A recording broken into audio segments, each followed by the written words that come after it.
जबलपुर में कलेक्टर दीपक कुमार सक्सेना के द्वारा होटलों, अस्पतालों, पेट्रोल पंपों की जांच के लिए टीम का गठन किया गया है।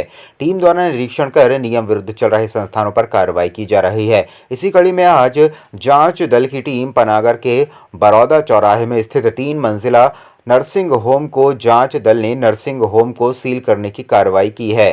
ये पनागर ब्लॉक में बरौदा चौराहे पे एक डॉक्टर अपनी क्लिनिक चला रही थी, कोई डॉक्टर पांडे हैं, और उनके पास जो टीम माननीय कलेक्टर महोदय ने राज्य शासन के निर्देश से अलग अलग विभाग के अधिकारियों की टीमें बनाई हैं, जो हर ब्लॉक में अलग अलग ब्लॉक के लिए एक टीम है। वो हर तरह के जो कहना चाहिए दुकानें हैं, क्लिनिक हैं, हॉस्पिटल हैं, उनमें जाकर उन्हें पैरामीटर जो मापदंड हैं उनको चेक करना है। तो इस क्लिनिक में जो डॉक्टर साहब थी, उनके पास इलेक्ट्रो होम्योपैथी की कोई डिप्लोमा या डिग्री था, उसे उन्होंने चेक किया। फिर हमारे ऑफिस से कंफर्म किया कि क्या इलेक्ट्रो होम्योपैथी का अपन पंजीकरण करते हैं, तो बताया गया कि पंजीकरण नहीं किया जाता है।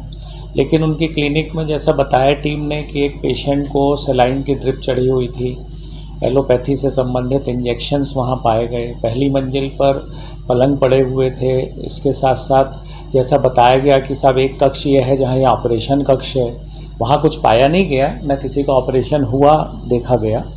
लेकिन कुल मिलाकर जो वहाँ का कहना चाहिए परिस्थिति थी, वो उनके अनुकूल नहीं थी कि जिस विधा की वो डॉक्टर हैं वो इस तरह की दवाइयों का, इंजेक्शन का इस्तेमाल कर सकें। तो जो टीम थी उन्होंने उसको कार्यवाही करते हुए उनकी क्लिनिक को बंद कर दिया। किस नाम से था कुछ जानकारी? कोई डॉक्टर पांडे हैं, कोई क्लिनिक का विशेष नाम तो नहीं लिखा था, लेकिन कोई डॉक्टर मैडम है, फीमेल डॉक्टर थी, डॉक्टर पांडे हैं।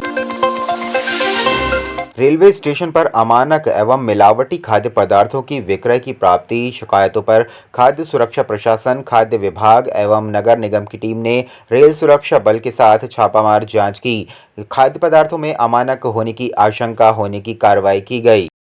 आज आरपीएफ से सूचना प्राप्त हुई कि कुछ वेंडर्स अवैध रूप से रेलवे को सड़े गले समोसे आदि वितरण करते हैं। चूँकि वो सीमा क्षेत्र हमारा यानी नगर निगम क्षेत्र पड़ रहा था, इस क्रम में हमारी और आरपीएफ की संयुक्त टीम ने यहाँ पर छापा मारा है। छापे में देखने में आया कि 3 वेंडर पाए गए हैं जो अलग अलग कंपनी से रेलवे की लाइसेंस पे खाद्य सामग्री यहाँ बना रहे हैं, जो बिल्कुल अनहाइजीनिक मैनर्स में बिना अप्रशिक्षित लोग खाद्य सामग्री बना रहे हैं और विक्रय करने का प्रयास कर रहे हैं। नियम तो प्रॉपर इनको नगर निगम के अधीन हमारा FSSAI का लाइसेंस लेना चाहिए, उसके मानकों के अनुरूप जैसे खास जो आपके फूड हैंडलर्स हैं उनका स्वास्थ्य प्रमाण पत्र होना चाहिए, प्रॉपर प्लेटफॉर्म होना चाहिए, चिकना 5 फीट तक टाइल्स लगा होना चाहिए, वो कोई मानक यानी ये फॉलो नहीं कर रहे हैं। अभी तो हम जितना इन्होंने सामान बनाया है वो सारा जब्त करके विनष्टीकरण करवाएंगे और अगले आदेश तक कार्य करने से रोक। जबलपुर के कैंट थाना क्षेत्रांतर्गत शिला टॉकीज के पीछे परिसर में अवैध रूप से पेय पदार्थ बेचने की सूचना पर आरपीएफ टीम के द्वारा खाद्य विभाग को सूचना देते हुए मौके पर संयुक्त रूप से दबिश दी गई, जहां दबिश के दौरान भारी मात्रा में पेय पदार्थ बनाया जा रहा था जो स्वास्थ्य के लिए हानिकारक है। नमूनों को एकत्रित कर भोपाल भेजा जा रहा है। रिपोर्ट आने के बाद अग्रिम कार्रवाई की जाएगी। जबलपुर आरपीएफ को सूचना प्राप्त हुई थी कि कुछ अवैध वेंडर रेलवे स्टेशन के आसपास अवैध रूप से मकान लेकर वहां पर खाना बनाकर रेल यात्रियों को सप्लाई कर रहे हैं। इस क्रम में आज हमने रेलवे के आसपास मकानों में सर्च किया है। कुछ सूचना भी यानी हमको इनपुट्स मिले थे, उसके आधार पर हमने एक मकान पर आए हैं शीला टॉकीज के पीछे, जहां पाया है कि एक मकान में रेलवे यात्रियों के लिए खाद्य सामग्री का निर्माण किया जा रहा है। कोई लाइसेंस और नहीं दिखा पाए हैं, हमारे द्वारा नमूनाकार किया जा रहा है। सर, इसके पूर्व भी कार्रवाई की थी आपने? जी, लगातार कार्रवाई जैसे हमको इनपुट्स मिलते हैं उस हिसाब से कार्रवाई लगातार जाती है। यहाँ पर क्या पाया आपने? अभी तो अनहाइजीनिक कंडीशन में किचन में यानी खाद्य पदार्थ का निर्माण हो रहा था, खाद्य सामग्री का। कुछ आपके खाद्य पदार्थ अमानक श्रेणी के भी प्रतीत हो रहे हैं, जिसके हम नमूना लेकर प्रयोगशाला में भेजा है।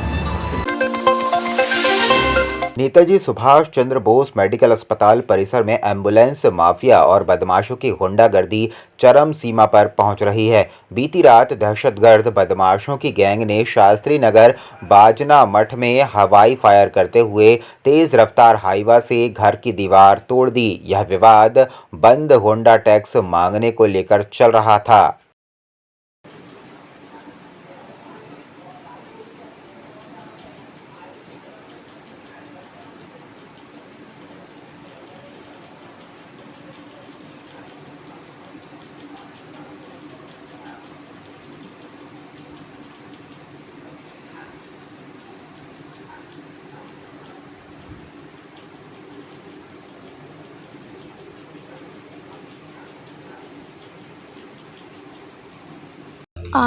संभागीय गश्त दौरान अभी एक सूचना मिली कि तिलवारा थाने में बबलू वाल्मीकि जी के घर में किसी डंपर चालक द्वारा फायरिंग की गई है।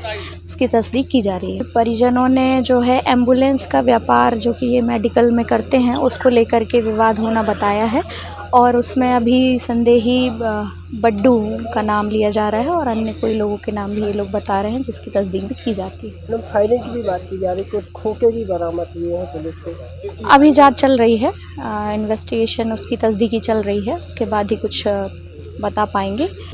सब इंस्पेक्टर सरिता पटेल।